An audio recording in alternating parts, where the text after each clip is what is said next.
Bonjour à tous, je m'appelle Thomas, je suis Product Manager chez The Edge. Aujourd'hui, on va vous expliquer les impacts de la DSP2, la nouvelle réglementation des paiements en ligne.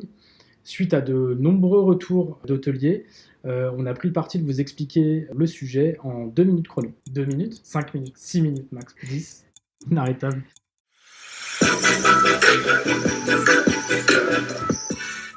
Qu'est-ce que la DSP2 ?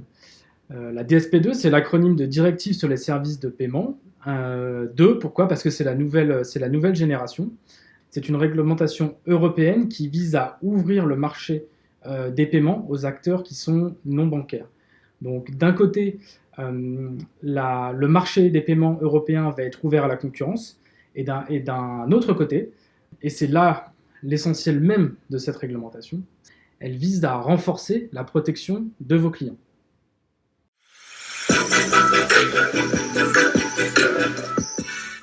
Parmi les actions mises en œuvre pour la protection du client, il y a la nouvelle branche de cette DSP2 qui s'appelle SIA, donc Strong Authentication. Strong, qui veut dire Strong. Attends. Strong Customer Authentication. Cette branche introduit une nouvelle façon d'authentifier le client final par un système à 2 facteurs.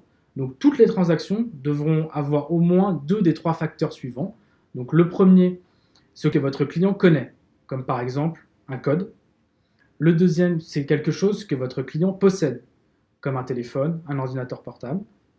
Et la troisième, quelque chose d'inhérent à votre client, comme par exemple une empreinte digitale ou une reconnaissance faciale.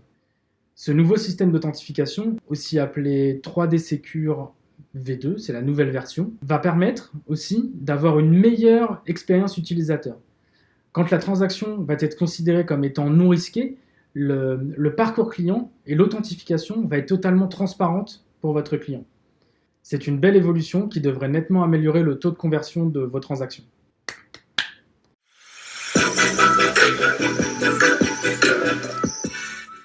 Côté impact, pour vos clients, finalement, sur chacune des réservations qu'il va faire sur votre site, il va devoir s'authentifier à double facteur. Encore une fois, si la transaction est jugée non risquée, aucun impact de son côté. Et pour vous, hôteliers, finalement, qu'est-ce que ça change ? Pas grand-chose. Vous devez simplement vous assurer que vos prestataires de distribution en ligne soient en accord et soient bien conformes avec cette nouvelle directive.